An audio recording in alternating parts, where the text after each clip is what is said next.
চাঁদাবাজি বন্ধ হয় তাহলে আওয়ামী লীগ, বিএনপি, জাতীয় পার্টির মতো দলগুলো কর্মী খুঁজে পাবে না। আর যদি দুর্নীতি বন্ধ হয় তাহলে এই দলগুলো নেতা খুঁজে পাবে না। চাঁদাবাজি করে তারা কর্মী তৈরি করে, আর দুর্নীতির পথ উন্মুক্ত করে তারা নেতা তৈরি করে। অতএব সবচেয়ে বড় সংস্কার হলো এই চাঁদাবাজি বন্ধ করতে হবে, দুর্নীতির পথ বন্ধ করতে হবে।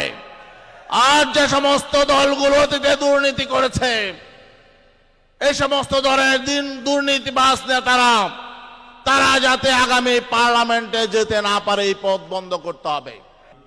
আজকের এই সম্মেলনের প্রধান অতিথি বাংলাদেশের মেহনতি শ্রমজীবী মানুষের প্রাণের স্পন্দন হযরত পীর সাহেব হুজুর চরমনাই, ইসলামী আন্দোলন বাংলাদেশের কেন্দ্রীয় নেতৃবর্গ, শ্রমিক আন্দোলনের কেন্দ্রীয় নেতৃবৃন্দ, সাংবাদিক বন্ধুগণ ও আমার শ্রমজীবী মেহনতি ভাইয়েরা, আজকে আমরা একটি পরিবর্তিত পরিস্থিতিতে ইসলামী শ্রমিক আন্দোলনের এই সম্মেলনে আজকে উপস্থিত হতে পেরেছি। এই জন্য আল্লাহ পাকের দরবারে শুকরিয়া জ্ঞাপন করি, আলহামদুলিল্লাহ।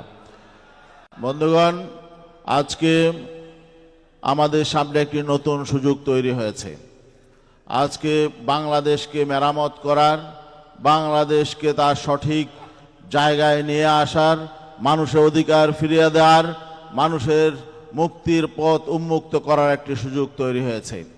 যখন মানুষ চাচ্ছে, জনগণ চাচ্ছে, বাংলাদেশের ছাত্র সমাজ, বাংলাদেশের শ্রমজীবী মানুষ যখন চাচ্ছে দেশকে মেরামত করার জন্য, তখন কেউ কেউ চাচ্ছে আবার আগের অবস্থায় ফিরে যেতে। আজকে নতুন করে বিতর্ক উঠেছে, আগে সংস্কার নাকি আগে নির্বাচন। এই যে রক্ত ঝরেছে, জুলাই বিপ্লব সংগঠিত হয়েছে, আমাদের ছাত্র ভাইয়েরা, আমাদের শ্রমজীবী মানুষ জীবন উৎসর্গ করেছেন। হাজারো হাজারো ছাত্র জনতা এখনো পর্যন্ত আহত হয়ে কাতরাচ্ছে। তারা কি শুধুমাত্র ক্ষমতার হাত বদলের জন্য এই ত্যাগ কুরবানি দিয়েছে? তারা কি শুধুমাত্র একটি দলকে পরিবর্তন করে আরেকটি দলকে ক্ষমতায় আনার জন্য পরিবর্তন ঘটিয়েছে? না, বরং আমরা একটি নতুন বাংলাদেশ বিনির্মাণ করতে চাই।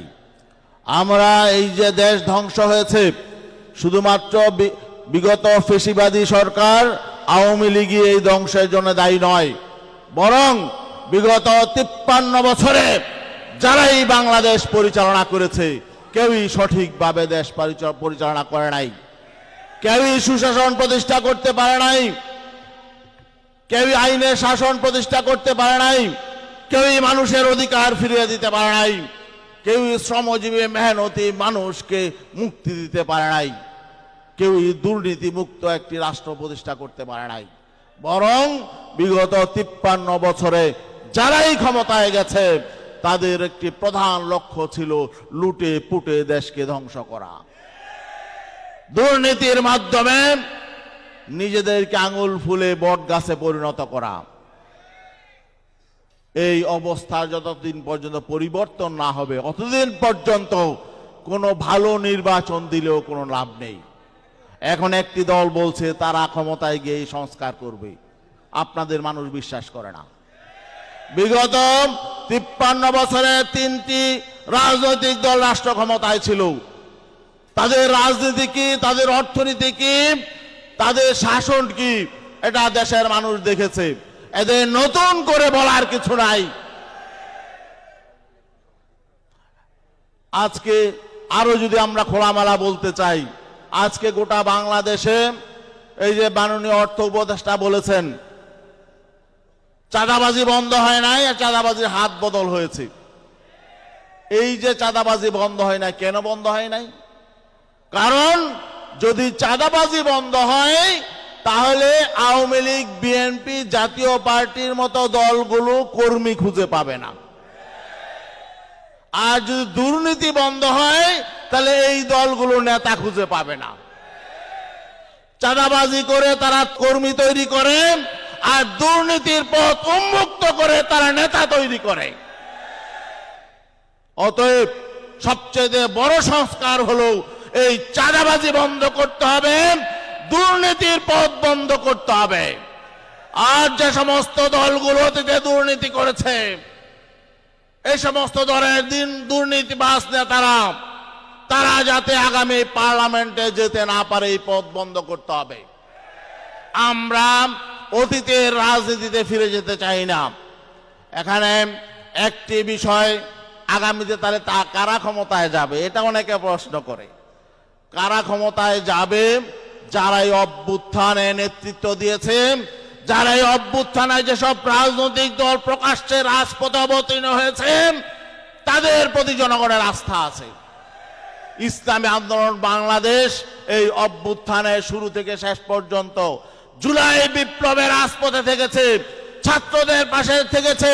অন্য কোন রাজনৈতিক দল তারা প্রকাশ্যে রাজপথে থাকে নাই, বরং তাদের কোন কোন নেতা বলেছে এই আন্দোলনের সাথে আমরা নাই।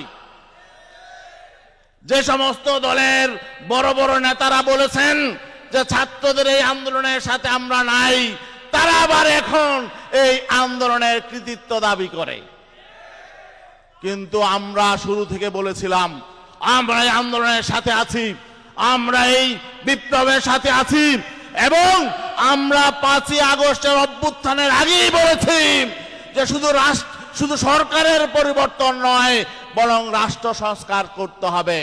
শুধুমাত্র কোটা সংস্কার নয়, বরং আমরা জুলাই বলেছিলাম শুধুমাত্র কোটা সংস্কার হলে হবে না, রাষ্ট্র ধ্বংস হয়ে গেছে, রাষ্ট্রের প্রত্যেকটি প্রতিষ্ঠানকে ধ্বংস করা হয়েছে, সাংবিধানিক প্রত্যেকটি প্রতিষ্ঠানকে ধ্বংস করা হয়েছে।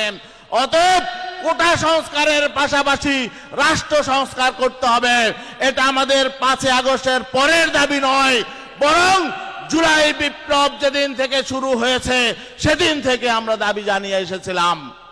অতএব এখন যদি কেউ বলে আমরা ক্ষমতায় গিয়ে সংস্কার করব, এগুলি ভাওতাবাজি। এরা অতীতে জনগণের সাথে প্রতারণা করেছে, সামনেও প্রতারণা করবে। এজন্য কোন রকম সংস্কারে তারা বিশ্বাস করে না। ইসলামী আন্দোলন বাংলাদেশ এক প্রমাণিত হয়েছে একটি দেশপ্রেমিক রাজনৈতিক দল। শুধুমাত্র এই 24 জুলাই বিপ্লব নয়, শুধু এই চেতনায় ইসলামী আন্দোলন ধারণ করে না, বরং ইসলামী আন্দোলন বাংলাদেশ যেই চেতনার ভিত্তিতে বাংলাদেশের মানচিত্র নির্মিত হয়েছে, বাংলাদেশের মানচিত্র 71 নির্মিত হয় নাই। আমরা ভূখণ্ড পেয়েছি 1947 দেশ বিভক্তির মধ্য দিয়ে। যেই চেতনার ভিত্তিতে 1947 আমরা নতুন ভূখণ্ড পেয়েছি, নতুন মানচিত্র পেয়েছি, এই চেতনা আমাদের মধ্যে আছে।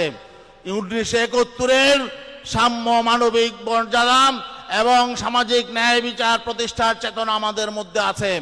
আমরা 47 চেতনাকে যেমন ধারণ করি, 71 চেতনাকেও ধারণ করি, তেমনি ভাবে আমরা এই 24 জুলাইয়ের চেতনাকে আমরা ধারণ করি। যদি ভবিষ্যতে সংবিধান সংস্কার করতে হয়, এই 3টি চেতনার সমন্বয়ে সংবিধান হবে, এটাকে মনে রাখতে হবে। আর নির্বাচন ব্যবস্থা অতীতে যেভাবে নির্বাচন চলেছে, এই ব্যবস্থায় নির্বাচন হলে কোনো সংস্কারই কার্যকর হবে না। কারণ যদি সৎ মানুষ, প্রকৃত জনপ্রতিনিধি, মানুষকে যারা ভালোবাসে, দেশকে যারা ভালোবাসে, এমন যোগ্য মানুষ যদি পার্লামেন্টে যেতে না পারে, পার্লামেন্টে যদি দৈত্য দানবরা শুধু যায়, কালো টাকার মালিক এবং পেশি শক্তি যাদের আছে তারাই যদি শুধু পার্লামেন্টে যায়, কোনোদিন দেশ সঠিকভাবে পরিচালিত হবে না। অতএব আগের পদ্ধতির নির্বাচন দিয়ে নতুন দেশ গঠিত হবে না। নির্বাচন ব্যবস্থার সংস্কারের সবচেয়ে বড় যে কাজ, সেটা হলো এই নির্বাচন পদ্ধতি পরিবর্তন করতে হবে। এজন্য আমাদের নেতা পীর সাহেব চরম রায় 2008 সালে দাবি জানিয়েছিলেন পিআর পদ্ধতি, সংখ্যানুপাতিক পদ্ধতির নির্বাচন ব্যবস্থা লাগবে। অতএব এই সংখ্যানুপাতিক পিআর পদ্ধতির নির্বাচন ব্যবস্থায় যাতে আগামীতে নির্বাচন হয়, সব দলের মধ্যে এক আছে, শুধুমাত্র চায় না বিএনপি। কেন চায় না? তারা একাই 300 আসন নিয়ে নেবে, এমন একটা মতলব তাদের আছে। বাংলাদেশকে আর একটি দলের হাতে ছেড়ে দেওয়া যাবে না। অতীতে আমাদের অভিজ্ঞতা আছে, এভাবেই স্বৈরাচার কায়েম হয়েছে, এভাবেই ফ্যাসিবাদ কায়েম হয়েছে। অতএব আমরা আগামীতে নতুন কোন স্বৈরাচার, নতুন কোন ফ্যাসিবাদ যাতে ক্ষমতায় না আসতে পারে, এমন সকল পথ বন্ধ করে দিব ইনশাআল্লাহ। আল্লাহ হাফেজ।